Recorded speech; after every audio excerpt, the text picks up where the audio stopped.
about hookup culture, what are we actually talking about? Like, define it for us. Yeah. So first of all, let me just put it out there that I think you and I are of different generations. And the only reason that I say that is because language tends to be very specific to geography, to generations, to specific groups of people.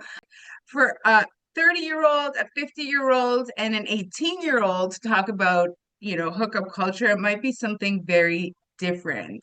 But Yeah. what I understand hookup culture to be is really just this, I think, quasi silly version that was sold to women around feminine empowerment of you can have sex with whoever you want and there's no consequence to that, right? Almost Mhm. like part of the feminist movement, right? So we started to see free love and sex in the 60s. Now the concept of, autonomy over your body and choice, I fully agree with. If you want to have sex, you want to experience it, it's your choice. It's not forced. It's always consensual. I fully agree with that. But I think the part around, you can have sex and there'll be no emotional consequence, I think that was muddied a little bit. We all know as women that if you have sex, there's potentially always physical consequences, right? Potentially there's the prospect of pregnancy, the prospect of, some sort of STI, for example. Right.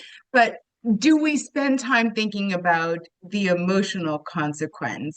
And this is oftentimes more important for women than it is men, because on average, and there's always outliers, but on average, women do tend to bond more deeply with men through sex. So in this case, we're talking about, heterosexual couples. We have a man, we have a woman. The woman is more likely to develop feelings, or I think the younger generation will say catch feelings Yeah. through sexual intercourse than a man would. So and this all has to do with attachment. Now, it does not mean that men don't have emotional connections to sex. That's not what I'm saying. But the Right. science actually shows us that the emotional attachment that a man will feel through sex is generally more so if he already has an emotional connection to a woman. So if Okay. they've been dating for a while and he's starting to catch feelings and really feel something for her, if he has sex with her, he's likely to deepen those feelings that are already brewing, Okay. right? Which is Okay. not the same thing as casual hookup culture. I sleep with this guy on a Tuesday and I sleep with that person on a Wednesday. That's not exactly the same thing. So I Right. think a lot of women are waking up to the idea that autonomy and choice, absolutely, but some women, not all, some women, depending on your attachment styles, but particularly if you're anxiously preoccupied, their nervous system is not wired particularly well for hookup culture, Right. meaning they're not going to feel good about themselves the next day when Mhm. they don't get a text back, they don't get a phone call, or they're thinking that was the best night of my life, Mhm. and they never hear from the guy again, Right. right? And there are some people who would do much better with that scenario than others. Typically, someone who has a secure attachment is going to look for a connection, right? So they're much more likely to gravitate towards longer term, meaningful connections. Now, that doesn't mean that two people can meet and sometimes, there's alcohol involved, or sometimes it's like, and they could engage in a one night stand. So it's not to say that someone that has a secure attachment won't engage in a one night stand. People do all sorts of things, but the tendency is for a secure person to actually value a true authentic relationship and connection And that's what they're usually geared towards, right? Okay. So they might have a one night stand, but they're not the one that is going out every Thursday night looking for it. So just like you and I were talking about, the secure person is not looking for the hookup. They're not actively trying to be a member of the, hookup club. Okay. The dismissive avoidant is leading the club.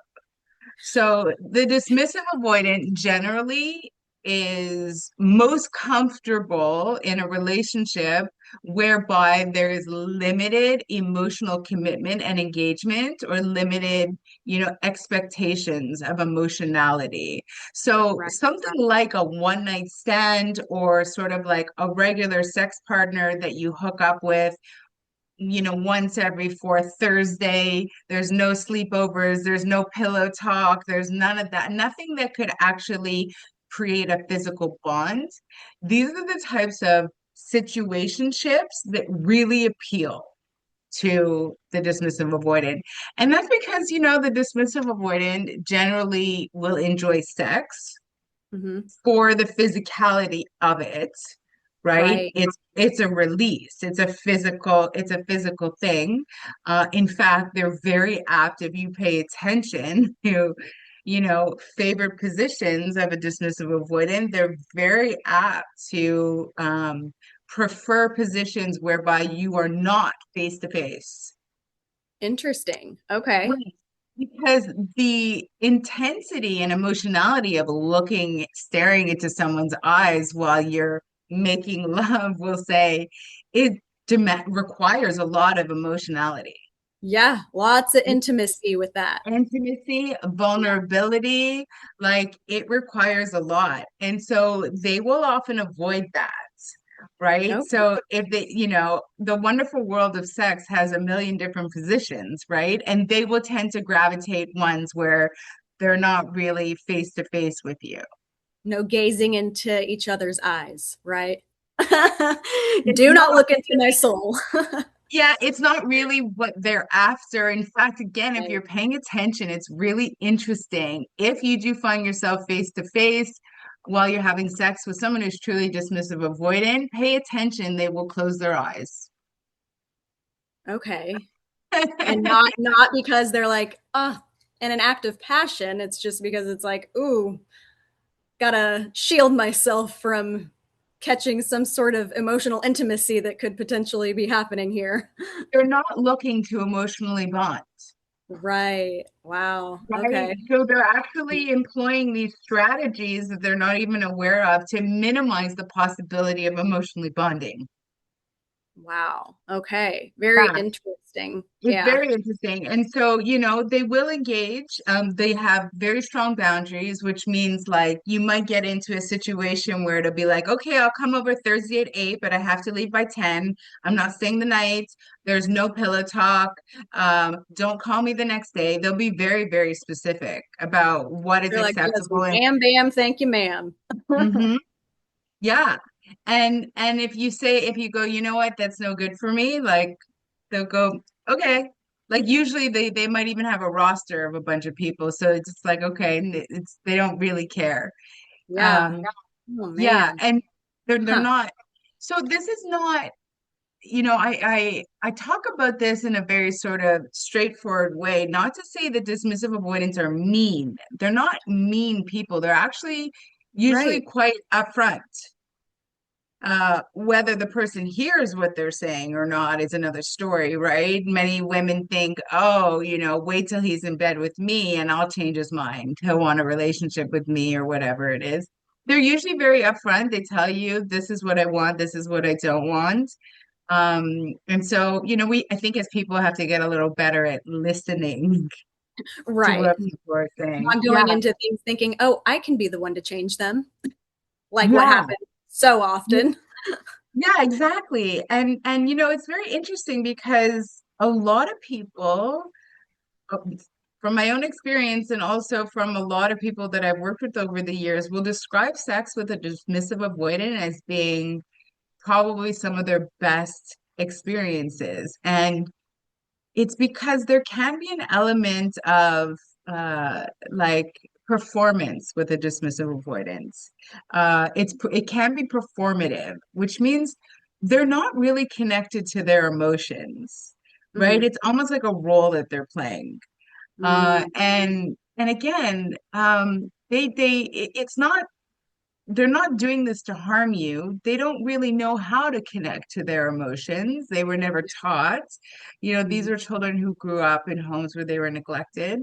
And so they don't know how to connect to their own emotions, let alone yours, Right. especially in a highly intimate, moment like during sex.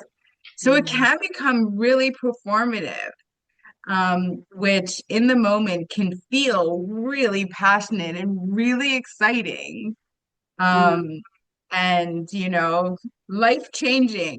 But as soon as it's over, it's over. It's like you're laying there thinking, "Oh my God, what was that?" And the dismissive avoidant is going, "That was good. Now I need a cheeseburger." Right. Thank you. Next. But what do you think? I mean, is there anything going on underneath the surface for a DA that actually is damaging when they're constantly partaking in this hookup culture? Yeah, so I do believe that as humans, we are intended to connect with other people. I think that, even Esther Perel talks about how the quality of your life is really dependent on the quality of your relationships. And the quality of your relationships is really, as I put it, dependent on your attachment style. And so if you're unable to truly form an authentic and deep bond with someone and you're just at that surface level, I think you're missing out a lot. That's Mm-hmm. what I think. Yeah. Um, I don't believe that I've ever met, a dismissive avoidance. As you know uh, that attachment styles are not gendered, so it could be men or women. So I don't Mm-hmm. think I've ever met a dismissive avoidant in their 40s or 50s that is happy that they have a different partner every week. Like that gets old. Yeah. Yeah. So when you're 20 years old and you're hooking up and you're just having fun and it's part of your exploration, it's sort of acceptable because it's like, sex is new to you and you're figuring things out. Um, when you're unable to then morph one of those connections into something with depth and Mm-hmm. meaning and commitment, it's an issue. It's an issue for you and your own emotionality, right? Like I think we are intended to pair bond. Yeah. Is that usually the dismissive avoidance end up partnering with, especially on the, in the hookup culture scene, with anxious preoccupieds. And these are their easiest targets, Mm-hmm. right? And I say targets for a reason. So someone who's anxious preoccupied, they grew up in a home where love was unpredictable or inconsistent, Yeah. right? They learned that they had to earn love, they had to minimize their own needs, they had to put focus on other people. They learned that to accept breadcrumbs at a very young age. Like, my Mm-hmm. father's only able to be nice to me half the time. Well, I guess it's better than nothing, right? Mm. They were conditioned to that. And Yeah. so when they get into adult relationships, sexual relationships, their normal, what is familiar to them, is oftentimes a lot of the behaviors that we see in avoidance. Mm. And then you throw on this social conditioning of hookup culture and women own their body and their choice and they're this and women are empowered to have sex with whoever they want, and we mistaken that for what's good for us, Mm-hmm. right? And so I mean, a woman who is anxiously preoccupied and who has sex with someone who is dismissive avoidant will absolutely be hurt by that experience Mm. because they're not going to get what it is they're looking for. Someone who is anxiously preoccupied What they're Mhm. looking for is emotional bonding and emotional closeness. They're able to calm their nervous system through comfort of others. They're not able to self-soothe very well. They haven't learned those skills. And so Yeah. their focus is always on pleasing someone else. And so if a man says to them, okay, let's have sex tonight, they're the most likely people to say, okay, why not? They're the most likely people to engage in risky behavior because they Mhm. don't know how to say no or stand up for themselves, or they don't want to displease the other person for fear that they will leave. Right? The Right. core wound is always abandoned, I fear I will be abandoned. So a Mhm. perfect example might be for illustration purposes, you know, a young couple and they're having a good time and they're about to have sex, but there's no condom available, right? And maybe the man will say something like, "Oh, it's okay. I got this. Everything will be fine." It's very likely that the anxious, preoccupied woman will say, um, okay, it's fine, and just be careful, right? Because they don't want to lose the attention of the man in that moment. They Yeah. will engage in that risky behavior. They'll have trouble setting a boundary for themselves. Yep. Now, a secure woman in the same scenario will turn around and say, that's too bad. Looks like we're not having sex tonight. Mhm. Mhm. That's the difference. The secure person, that's the difference just in this little scenario, right? The Sure. secure person is, more worried about losing themselves, Right. maintaining their boundaries, their integrity over pleasing someone else, Yeah. right? So Mhm. we see lots and lots of examples of this where women who are anxious, preoccupied enter into sexual relationships that they have um, they have agreed to, right? So consent was given, but almost in a coerced way. Mhm. And it's a gray zone because they're too afraid to speak their mind. So they don't say, I don't really want to do this. So they go along with it, Mhm. and their partner thinks, okay, there's consent. And so Mhm. it's a bit of a gray area, right? So we see lots of examples for like, couples entering into like threesomes. And, years later, the woman said, well, he always wanted me to do this. And I've worked with couples, and the man would say to me, you never once told me you didn't want to do it. Yeah. And this is truly an anxious, preoccupied. They are unsure of their needs. They're Mhm. very focused on pleasing their partner, Mhm. and they're afraid of losing their partner. They're afraid of being alone. They're afraid of being abandoned, and all of these things, so that they generally become so congenial in all aspects of life, including the bedroom, in Wow. order to keep their partner happy. So Yeah. now you've got this sort of like the traits of the anxious, preoccupied person, and then you've got this socialization of hookup culture is great, Mhm. and they're clashing. They're clashing because, first of all, hookup culture is generally like geared towards the younger folks, right? Like Mhm. teenagers, early 20s, who are still finding themselves. They're still young. They haven't developed full maturity yet, definitely not full, sexual maturity.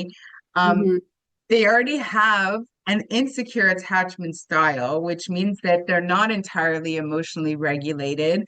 They are going to likely, especially as an anxious preoccupied, they're going to overfeel their feelings. They have a grand propensity to possibly mistaken sex for love, right? Mhm. To fall in love with someone that they had sex with because of all the chemicals in our brain, the dopamine, the oxytocin. By the Yeah. way, Chelsea, if the sex is good, that makes everything so much worse. Because if the sex is bad, then people don't get attached in the same way. But when the sex is good and it's orgasmic, Then you have dopamine and oxytocin. And oxytocin is that bonding chemical, right? Yes. And so you've got this young cohort of people who think it's okay to sort of sleep around because it's empowering, but they don't realize the damage that they're doing to their emotions, in that Yeah. they're allowing themselves to get emotionally attached to someone Hmm. that they don't know. Hmm. So Yeah. and so they don't know them. They don't know the first thing about this person. Is this person kind? What's their Are last do, name? well, I mean, even that, right? You're like, do they Any have any basic level, information. right? Do they have any level of integrity, Yeah. right? What are their values in this world? But they've had a couple of good nights with them and they're in love and their mind creates all these stories. Hmm. And it's Yeah. very dangerous. It's very dangerous. This is, to me, this is putting the cart before the horse. So the advice that Yeah. I always say is get to know someone first. There's no magical number. I would never ascribe to someone you need 6 dates before you do this. Go, you know yourself how quickly you get attached to someone. Some But people don't. Some people don't, they're that, have those blind spots to themselves because they maybe aren't like us and obsessed with attachment science and don't know the first thing about it. or And they're they're just younger, and they out haven't there. experienced it. Yeah. And they're just out there being told, like, hey, this is empowering, this is harmless. But, it's quite the opposite, but they don't realize it until it's too late. Yeah, Right. they'll learn the hard way. But anytime that you give anything of yourself, there's always risk. Mm. There's always risk, right? And so, Mhm. I always say, be careful who gets access to you. Yeah. Whether that be emotionally, physically, sexually, there's potential risks in all scenarios, like even Mhm. friendships, right? Who you Mhm. tell and what you tell them. And so be careful who you give access to. And the Uh, best way is to just get to know someone over time. mhm. Over Yeah. time. So, if you end up having a couple of one night stands, and people go through periods in their life, when they're younger or after a divorce, you tend to have more casual sex, like our research will show. But um Mhm. that's fine.